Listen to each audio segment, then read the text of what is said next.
All right. Hello, everybody, and welcome back to another podcast. Today I'm here with Alex and Mustafa, and Mustafa's part of the ElongFi. And Mustafa, want to give a little introduction about yourself? Sure. My name is Mustafa Taherian. I'm with ElongFi. We are a Helium hosting service helping to build out the people's network. Wow. All right. Well, it's simple and to the point. I like that. So first, do you want to kind of go into how you came into be part of the ElongFi team? Sure.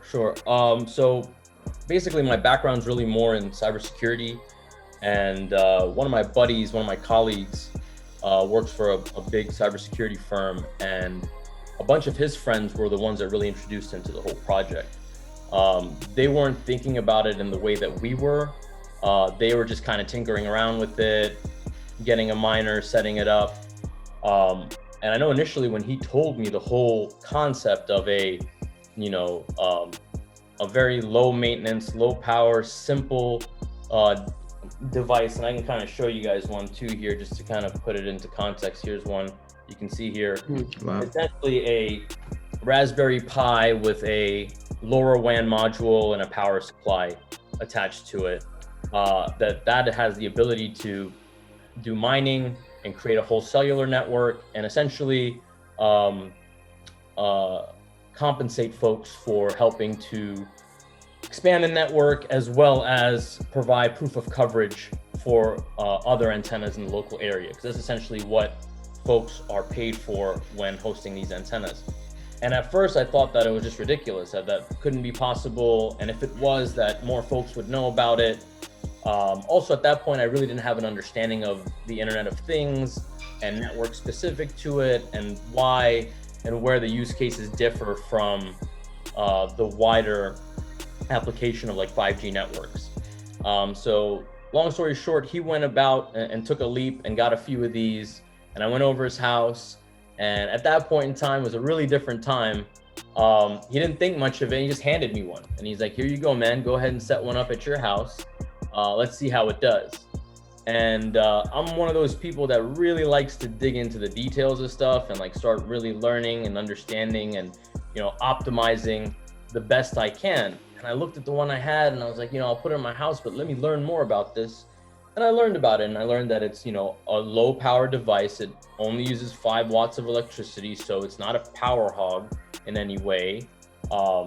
Internet, what is it going to do to my internet? Because you are still connecting this device to one's network.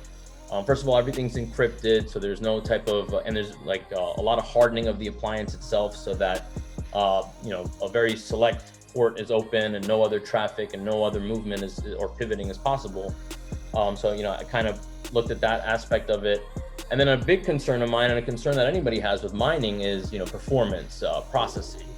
What race am I going to be in as far as competing with others, and GPU cards, and having to constantly update, and then you apply economies of scale to that, and more organized structure in corporations, you really don't stand a chance, right? What I thought was really appealing to this whole approach, not only that it's a decentralized cellular network and everyone owns a piece of the network essentially, but the fact that the devices, you're not mining based off of power and processing power.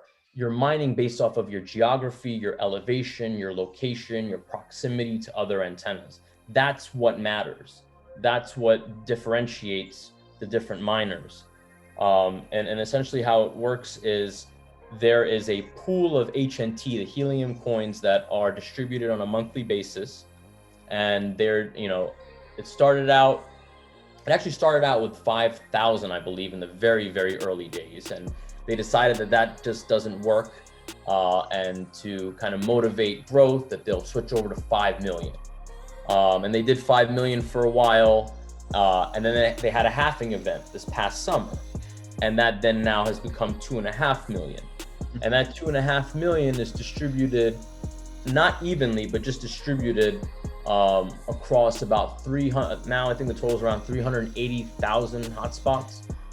Mind you, about 14 months ago when we started this, there wasn't even like 8,000 hotspots in the whole world, let alone, you could see the coverage map behind me, every major city, most of Europe, an explosion of growth in China, India, like over 190 to 200 or so countries have this, have these networks. There's a lot of interesting use cases. You have the city of San Jose, for instance, bought a whole bunch of them, and they're placing them in low-income housing in order for the earnings to then offset the internet access cost for those homes.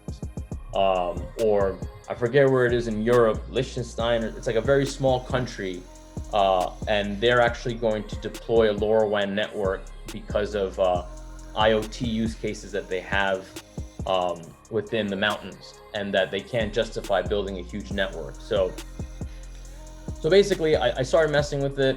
I realized that this is something I want to get into. I got a more upgraded antenna, and instead of just limiting myself to my location, I said, hey, I got one of these. Everything I'm reading here is talking about the higher up it is, the above the tree lines, above the roof lines.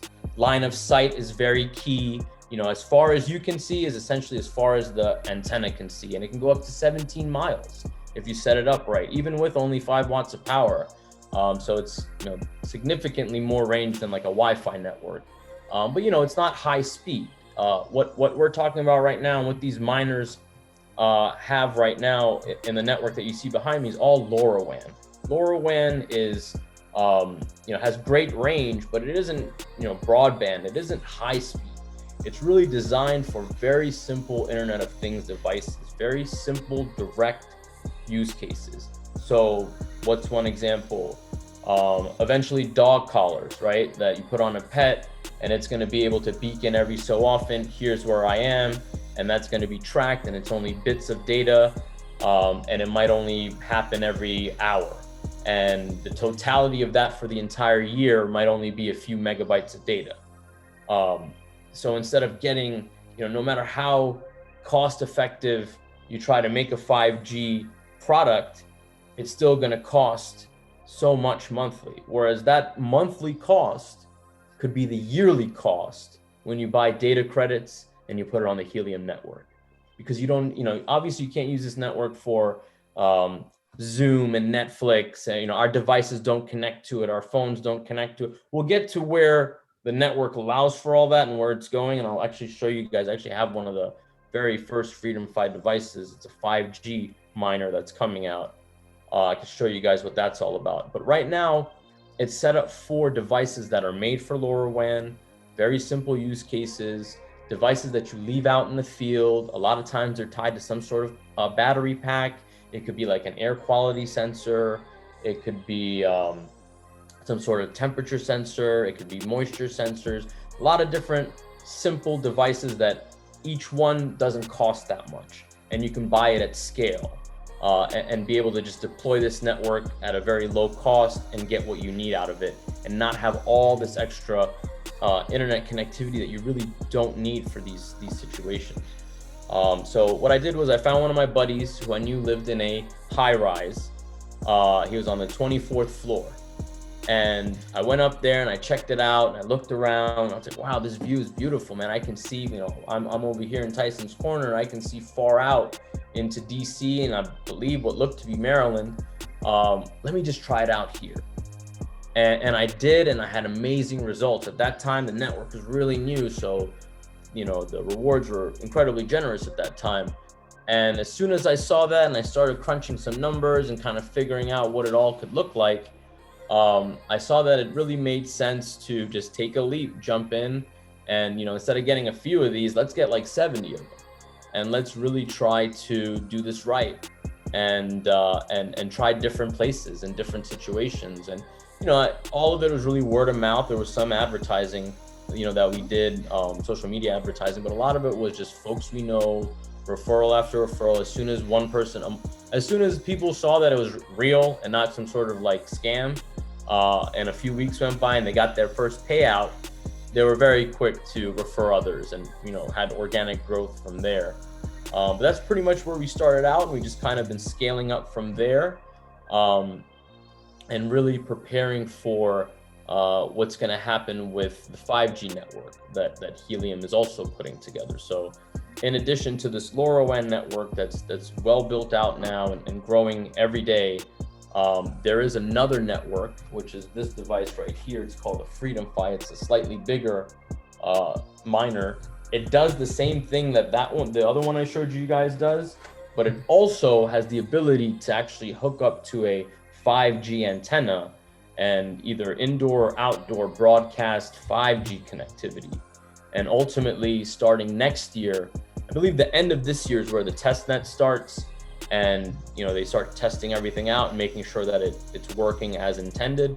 And then that transitions to folks being able to then set up a second network, which is this 5G network, which then is a big player in competing with a lot of the carriers out there. I hope that was too winded a kind of background. There's most definitely a lot to unpack there, but I'll begin with ElongFi. So you guys come as a service and you set up the miners or the hotspots in certain locations, but with only a select few being rewarded with the HNT cryptocurrency based on the geography of the network, of like the location. Is that something you take into consideration when you come to maybe get more clients or come set up the hotspots at any kind of location? Yeah, so there's a couple different things. There's different tools that Helium provides. There's different service providers now out there that are utilizing information from Google Earth and various sources to kind of predict some of that. There's definitely a lot that can be said for elevation and line of sight and some of the things I mentioned, but really, honestly, there's been times where I've predicted. I remember there was one submission that we got, and part of the process would be for folks to send either like a picture or video of their view. And there was one that we saw, and it was like, it's not too high up. It's got a lot of brick buildings obstructing the view. I didn't think much of it. The elevation wasn't too high. Just there wasn't any specific thing that stood out for me. And I waited a while, and then I got to a point where that person was really interested. They started researching, and they're kind of like, I really think this can work, and I'm really motivated. And they reached back out, and they're just really nice, and I don't know, just had a feeling that day, and I was like, okay, let's just try it out. And with everyone, we do a 2-week period where we just set everything up and let it run and let's see how it does. And in that period, determine whether or not it makes sense. We give folks kind of an estimation of, hey, this is what it's going to look like. We know on our end, so both sides are kind of covered. And in that particular case, it ended up doing really well for a very, very long time. And those folks actually ultimately ended up moving, and now they have it at their new home as well. And yeah, you'd be surprised. Yeah, there's certainly a lot of different factors to consider that help us in making the decision, but a lot of times we have to just give it a shot. If we think that, one of the things that also matters is the number of folks in that hex. So what I mean by that is, like, if we zoomed in on this map, the entire planet is a bunch of hexes, and the number of the number of antennas within a hex can exceed a certain number depending on the location. There's not a specific rule to it, like one location can't have more than 5. There's locations that'll have 15 or 20, and they'll still have great rewards because they're still very high up, or they still can take on more antennas than other locations can. So that's another thing people have to mind. If one of the things that we've had to do and I think a really good quality of the network is the fact that I can't just put 10 of them in one place or 20 of them in one place. The rewards diminish, like they just scale all the way down, and you're not motivated to do that. The biggest incentives is extending the network, growing it, standing it up in places where there isn't any of the network. But that's a bit risky too, because then you don't have antennas near you to provide that proof of coverage for. So you're gonna have to be patient. You're gonna have to wait until others are in the area. If you're literally the lone wolf, that doesn't help you either. It really has to kind of be done in tandem with others being stood up in that area. If you just go to like a completely, like I just came back from Utah and Arizona, and I kept looking, I was like, wow, it's 4,000 feet in the air, and look at this, there's nothing out here. It's great if you can secure, a number of different locations and really be the first and create the network from scratch over there. But if not, that lone wolf thing's not going to work. You're just going to be sitting there, you're going to have that one hotspot, but it's not going to do anything as far as reward. So it really, there's a couple different things to kind of consider. But yeah, we do our best that we can, and if not, we just do the trial, do it for about 2 weeks, and kind of decide from there. Okay, very cool. One aspect that I was thinking about is when people are on, one Wi-Fi service at a time, if there's too many, it'll slow down the service. Is that same aspect comparable to Helium, like the Helium network or ElongFi? So no, it won't interrupt. I've done a couple of different things where I've monitored the actual volume of packets that these miners and what's actually in those packets through a tool called Wireshark, just to make sure that there's nothing malicious, there's not something no one knows about that the manufacturer's implanted in there, anything like that. Obviously being in cyber, I have to kind of cross some of those off my list. And yeah, no, there's nothing that's going to degrade one's home network or anything like that. With 5G, I would anticipate that it's going to be different. Just looking at the power unit for this, it's not 5 watts. I don't have the specs with me at the moment, but it's definitely not 5 watts.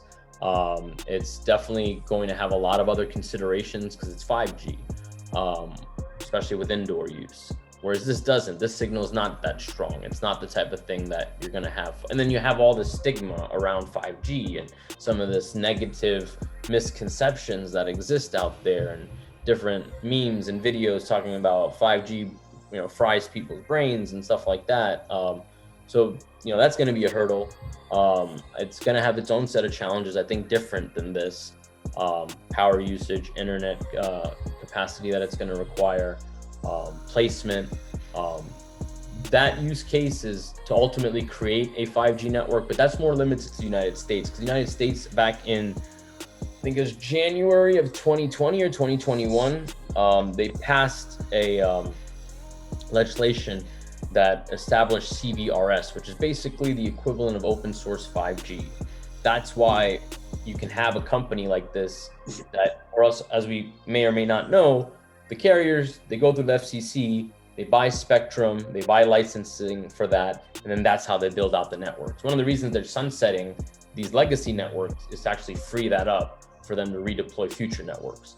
But in this case, that's not needed. There is no, billion-dollar auctions that only mega corporations can be involved in. This is where anyone and everyone can do it. So these guys that developed Helium and saw that the use case was doing so well, said, let's take it up a notch. Let's do this with 5G, because 5G is a huge disruptor. Because then you're going to, if you look at how quickly Helium has grown, Verizon and T-Mobile and AT&T, they don't even grow at that speed. Let's just take their 5G rollout. We've been hearing about 5G for a few years now, right? Even though it might say 5G on our phones, we're not really truly at 5G at the moment. It's more marketing right now than it is actual 5G across the board. So that's, and that's a few years, and that's these, massive organizations with a ton of different resources and, able to do a lot of things. But if you look at this network that went from almost nothing 2 years, like 2 years ago, you couldn't even have the coverage map this zoomed out. It just wouldn't even make sense. You wouldn't be able to see anything. To go from that to this, to where, pretty much all the major cities are covered now. New York is just all over the place. California, it's all over the place. So I think if the same speed is applied to 5G and rolling it out, which it will, because I've watched now the 2 times that this device was open for folks to reserve, it flew off the shelves, and that's with them selling 30,000 devices, and with it just at the moment being limited to the US, because this isn't unlike LoRaWAN, which does exist in other countries. And you can go to Europe, you can go to Asia, you can go to South America and set this up. That's not the case for CBRS. So right now, I just want to clarify that that's just from the United States right now. I'm sure there's like a ton of efforts right now to change that, and if this goes well and the use case proves itself, even more so, especially in developing countries. And there's a lot of places in the world that telecom organizations don't see an ROI in extending their infrastructure to, where this is where folks can take control of that. So you get more coverage, you get it faster, and you get it cheaper. People are obviously being motivated to build out the network, and then ultimately the cost of using the network is always going to be more competitive than what the carriers are going to charge one. So it really puts them in an interesting place. I think initially, as far as like predictions and where I think it'll go, I think that we'll see 5G. It'll probably take a couple years to roll it out in the, throughout the United States. And I think initially, they have a huge partnership with Dish Network. I don't know if you guys are familiar with that. That just happened. That was a huge catalyst for HNT itself. It soared afterwards. But Dish Network is involved now. They're looking at doing some things with the 5G network. There's some references on Twitter to other partnerships that are coming into play and other big carriers looking at it, because if you're one of these big carriers, what's smarter than trying to compete or trying to squash this is to partner with us. Because what's going to happen is you get to 5G faster, it's cheaper, and you just set up some sort of roaming agreement. And I think that's the hope, is that there'll ultimately be some sort of roaming partner. Who it's going to be and how that's all going to look, who knows? I know a lot of the way that they want this 5G network to roll out is really in congested spaces, places where, like, for example, like a stadium. You ever go to a stadium and try to make a phone call or send a video or something? They try their best. In a lot of instances, they have their own nodes all over the stadiums for the different carriers, but even that sometimes gets inundated with requests and just can't function.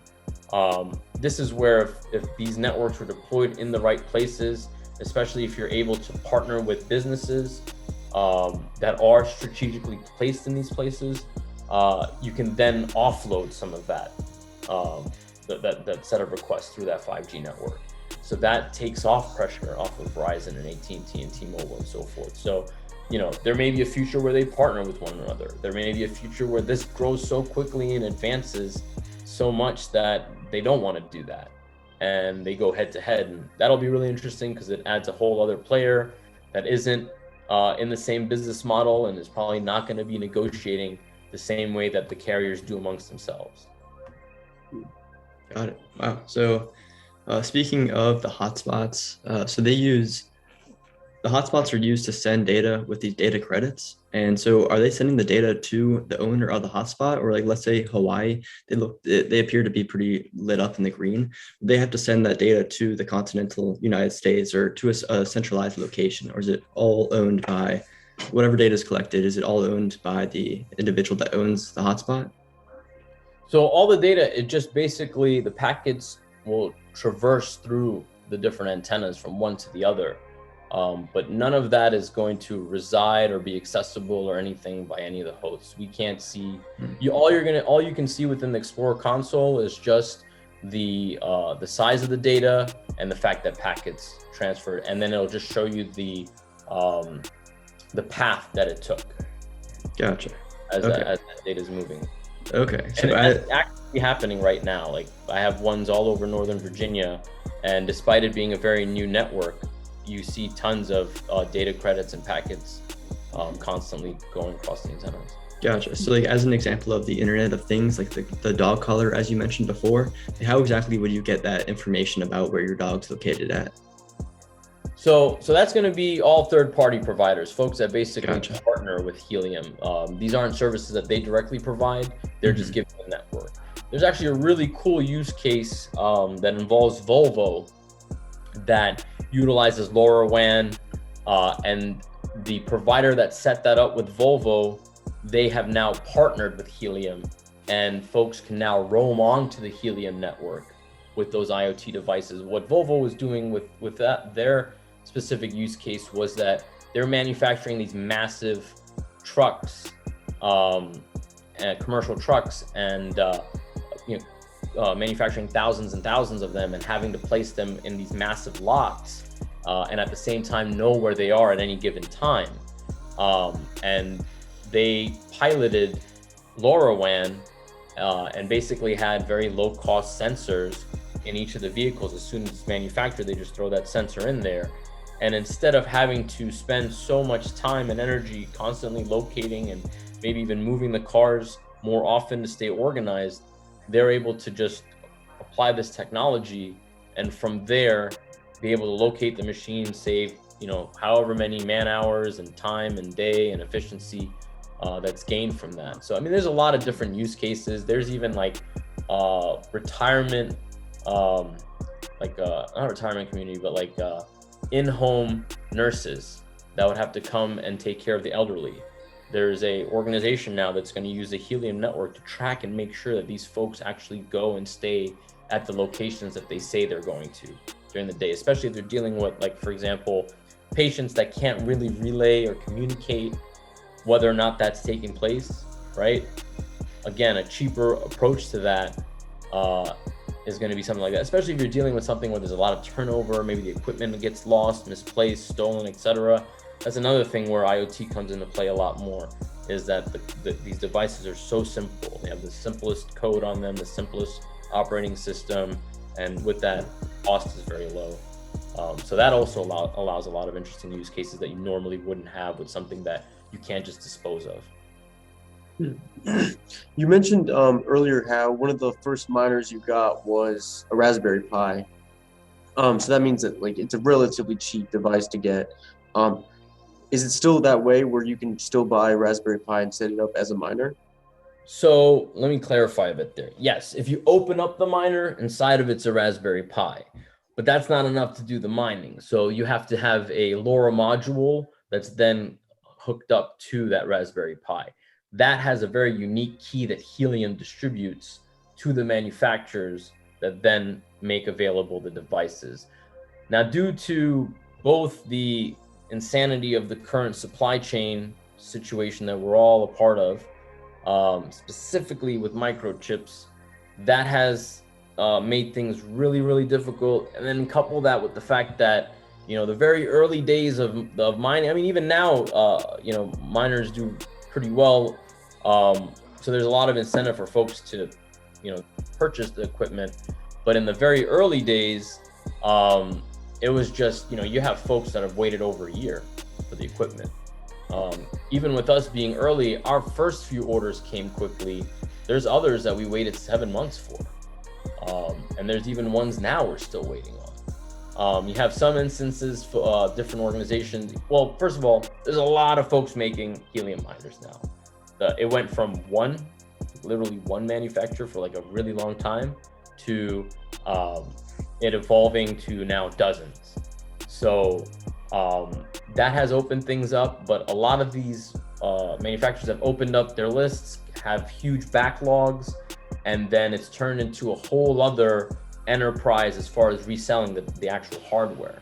So that same equipment, yes, Raspberry Pi is very, you know, cost-wise very low, but add the LoRa module and add this like demand that goes on right now. That device that's normally $400 or $500 now retails for 2 and 3 times that on eBay, and that's now. There was a time where it was a steady $7,000-8,000 a miner because of the instant ROI and the ability to immediately recoup what you spent on it and then some just in the first few weeks. So that's died down a lot because, like I mentioned before, we had, you know, the 2.5 million coins every month.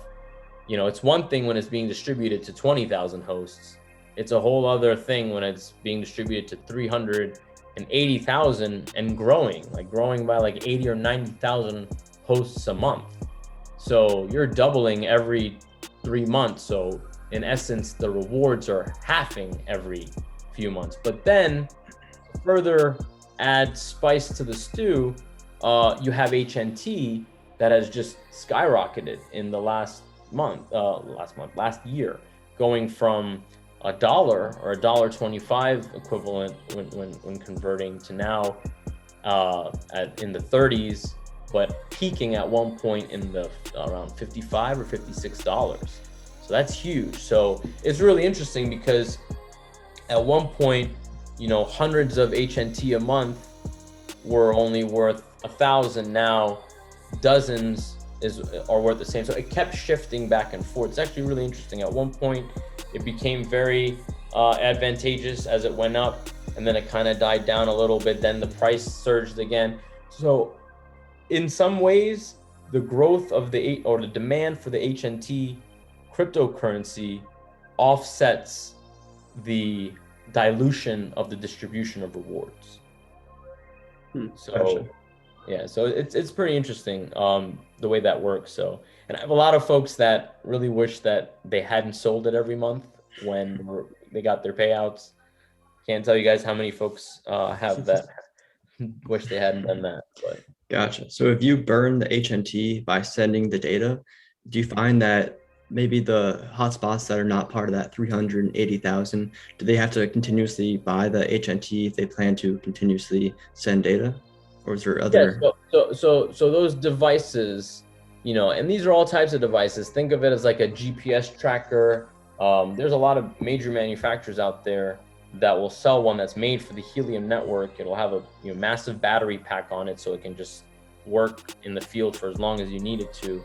And basically, they connect that to the Helium network through the Helium console, and that's where they purchase the data credits and associated with the device. And then that's as it's being used in transmitting data, it's taking from that. Gotcha. Do you see this technology entering developing countries? I know in some developing countries they still require you to buy minutes. Could this be like in the future an alternative? Yeah, no, it's already happening. It's already happening in a lot of places all over the world, South America, Asia. It's growing a lot quicker than their existing networks did. And with that, a lot of interesting use cases are being made available. Basically, the Internet of Things is being brought to places that wouldn't have gotten it because, a lot of the focus there might even just be getting to 4G or getting to 5G, and that being far-fetched. No one ever thought to even introduce Internet of Things or even look at that use case of, hey, you know what, maybe simpler devices can solve a lot of other problems rather than trying to get the most expensive cutting-edge network deployed. But now that is possible, and that's happening all over the world right now. Gotcha. And yeah, as it does spread around the world, do you find that if they're maybe staying with the 2.5 million HNT tokens given out per month, do you find that if the whole world as potential recipients, more kind of competition or other chains besides the Helium network would come into play? Well, that's a great question. So a couple of things with that. So one of the interesting things in the design of the Helium network and the incentivization behind it is that ultimately at some point, and they show this in a lot of the like white papers and blogs that they've published, that at some point the scale tips, right? Like right now we're not getting anything for that data traversing, right? We're not getting anything for that. Those data credits are being burned and that's it. At some point it shifts where the proof of coverage, which is where really the incentives are more scaled towards that goes down because the network grows so much that that just completely gets depleted, to where folks will then get they'll get data credits from the data that's being transmitted, and that will become more and more of an incentive. Is it going to be the same as the original days of growing out the network? I'm not sure, time will tell, but they have a shifting model for how the incentives are going to work longer term. A lot of their objective is really to make it so that one gets a pretty, like a lot of what I've read is they really want to get to a point where one buys the hardware and within a few months it becomes free to them. That mixed with a lot of efforts to create cheaper and cheaper and cheaper hotspots. Because if you get it down to $200 or $150 for the device, so even if the payouts and the rewards diminish quickly, if someone can get it and get their money back the first month or the second month, that still grows the network, or that still makes the network growth cheap and easy. Because that's really the bigger picture of it all. I think that's something to also consider. But I really see 5G also being a big part of this, as far as, look at how much carriers are getting for data plans and for transmitting data at the broadband speeds. Being able to compete with that, and then being able to pay antenna hosts based off of that data being transmitted at high bandwidth, I think is going to open up a whole other opportunity within itself. Very cool. Very cool. Trying to understand a little bit more about the. Are there any instances where you would not recommend? Obviously, you mentioned when there's too many nodes in one location or antennas. Are there any other instances where people should not get into it, or it'd be a bad location? Sure. So there's a couple of actually warnings that are provided by Helium on or guidance on what not to do if they do not have windows, if there is not a clear line of sight, if there is any special glass that's utilized, specifically glass that has metal-based tint to it, which a lot of these newer buildings have. It gives a really cool like mirror effect and all that whole like chromatic look, but that's also not helpful for the signal and getting it out. I've encountered that in the past, and it was as simple enough as just putting it outside and getting that to work, but it clearly showed us that it was something to do with the glass. That's an issue. Folks that have screens that aren't removable, or any type of bars like that on their windows. I mean, it's not something we ran into a lot, but I would imagine it wouldn't fare well. Instances where, there's a whole bunch of them already there. If someone is in one of those like apartment buildings that have like a center in the middle of it, and the balconies just face other apartments, they literally have a picture of that in the Helium app and tell you, don't put it here, because it's just going to be in like a brick box, and the signal will never be able to get anywhere. There's some instances where, the topography, if you're really low elevation, and then suddenly right after you and everything around you is suddenly much higher up, and you're kind of like in a valley, and that valley is not very wide, there's not enough valley there for you to even connect with, that wouldn't be good. And then obviously, based off the country, whether or not they have the bands, and whether or not the equipment's going to work there. There's obviously limitations. A lot of the third world also. There's some cases where they are deploying it. There's a lot of instances where they don't even have that infrastructure to support it. So you have situations like that. Nothing else really that comes to mind. Really just like HOAs. Some communities, some of the aesthetics behind it. You can always have it inside, and they have a little stock antenna. We rarely use those long term. That's really more just until a lot of times, a lot of our deployments are exterior. They're high up, they're on people's roofs. You can see that it's there. It does a lot better that way. You can certainly deploy indoors as well, but there's going to be limitations. You're not going to do as well as it being outside. So, neighbors, HOAs, if they have some sort of policy, sometimes you need some approvals. I've had to do that for one gentleman whose neighbor was really adamant about why that antenna is there. I think they were under the notion that that was being used to spy on them or something like that. So we had to provide the specs and documentation and what's LoRaWAN and what's Helium and why are we doing this and all that. But it worked out. It's kind of funny, but yeah, you can share the neighbor of this podcast next time. Save you some time. But yeah, it seems like college campuses would be pretty good since they own a lot of land. But besides that, since you have to target individuals and these brick and mortar businesses, are there any kind of businesses in particular that you think would benefit most from getting one of these installed, or multiple? It really depends. Definitely any rooftops, anyone that has any high elevation commercial offices or businesses, they'll do really well. Anywhere where the cell signal isn't great, as far as the 5G network, that's going to be a big thing. Sometimes businesses would benefit in providing their patrons access to better internet. Maybe they're in a dead zone, I think there's definitely opportunities there, or if just 5G isn't built out in that area, eventually that'll benefit them.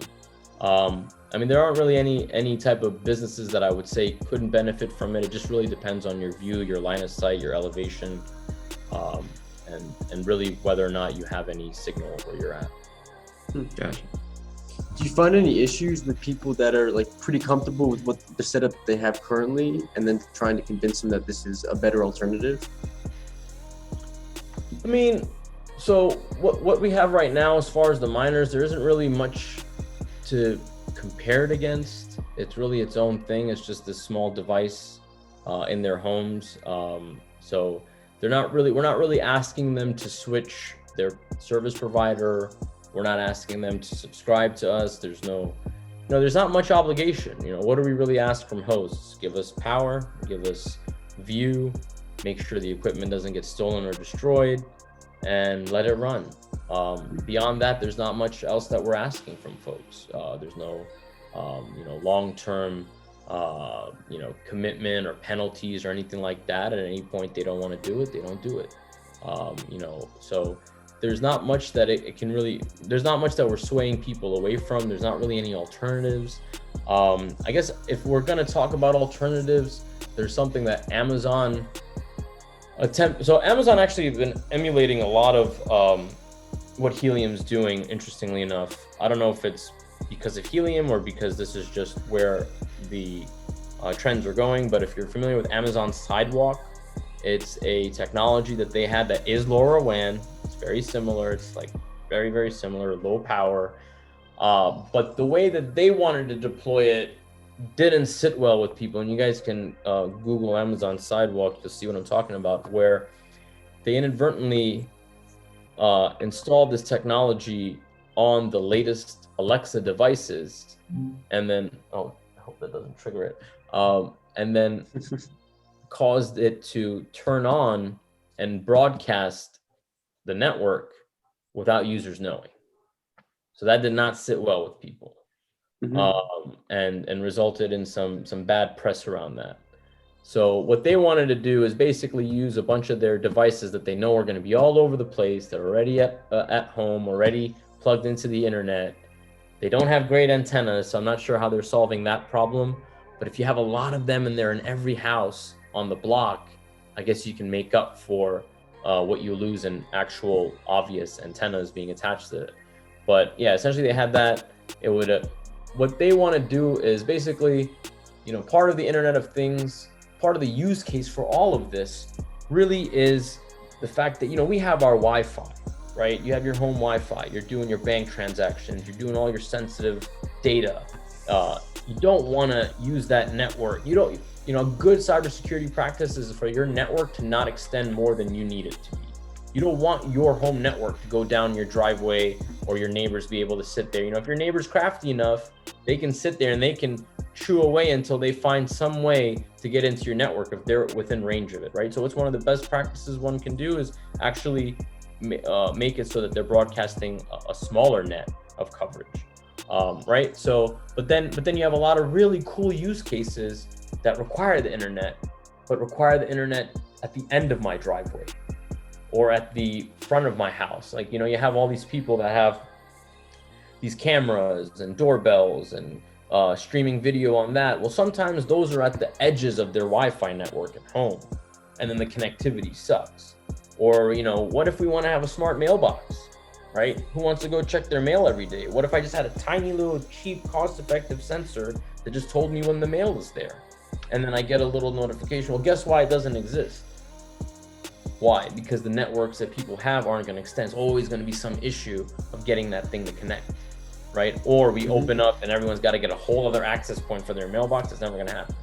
So when you have LoRaWAN, when you have these networks, the way Amazon wanted to do it was create this whole network. And they might still do it. I'm not saying they're not going to do it. It's Amazon.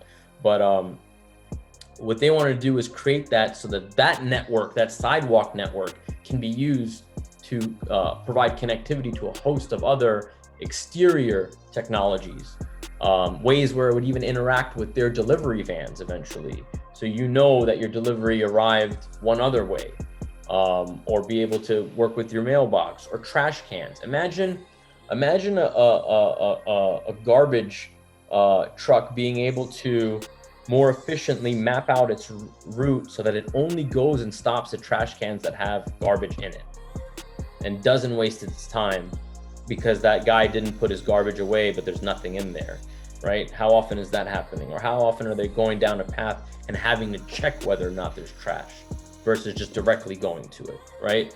So that's another use case right there. If you can have smart trash cans, right? But you can't do that again. Why? Because the network doesn't extend out. So Helium offers us a network that you can connect those devices to that's completely separate from all your sensitive data network that you're going to have within your in-home Wi-Fi.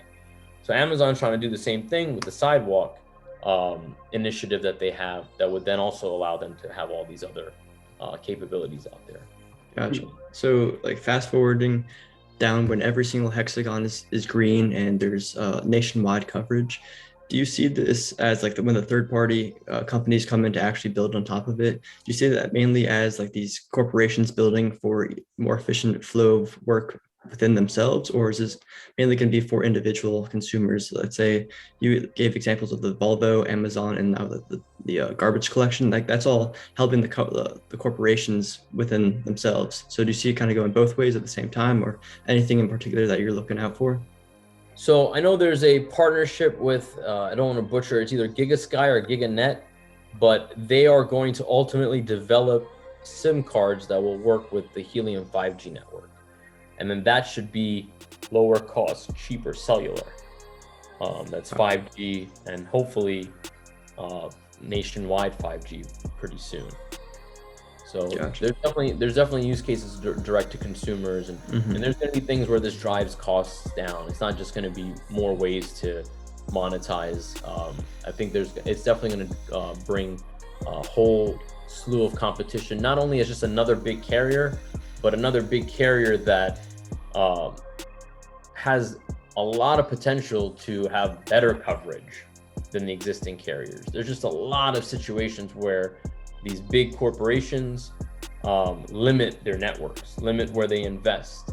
You know, if it's a very rural area and there's only like 100 people in the per square mile or something like that, you know, there has to be some justification.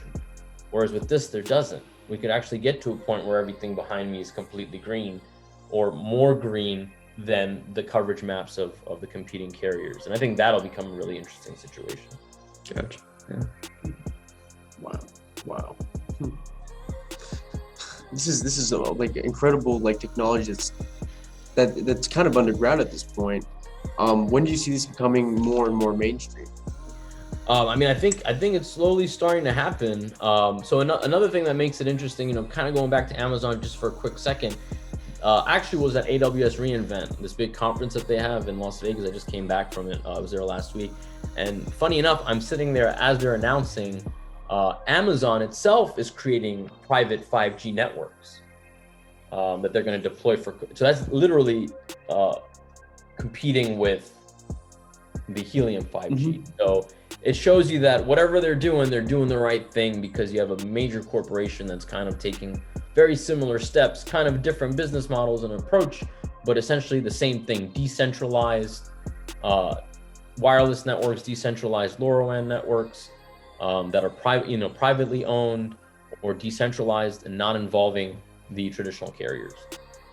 I feel like people would trust the Helium network a lot more just because of a lot of the issues that the Alexa has had in the past, especially of recording conversations. And if people start realizing that these Alexas can communicate with each other across households, that could be a massive security breach.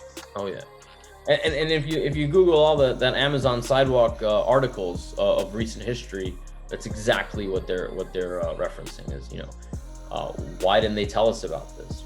You know, why was it just enabled? What else can they see? The fact that it's tied into my personal network and an assistant that I talk to, that I give sensitive data to, and the fact that this is all in there. You know, is there ever an opportunity for crosstalk or something where, you know, this data will make its way onto that network? And what else are you not telling us? So yeah, no, there's definitely a lot of concerns. Their rollout wasn't the best. They could have done this a whole other way. They could have given people free Prime shipping or something for the year, just, turn this on. There's a lot of, I think 100 other ways they could have done it where it would have grown and been great. And,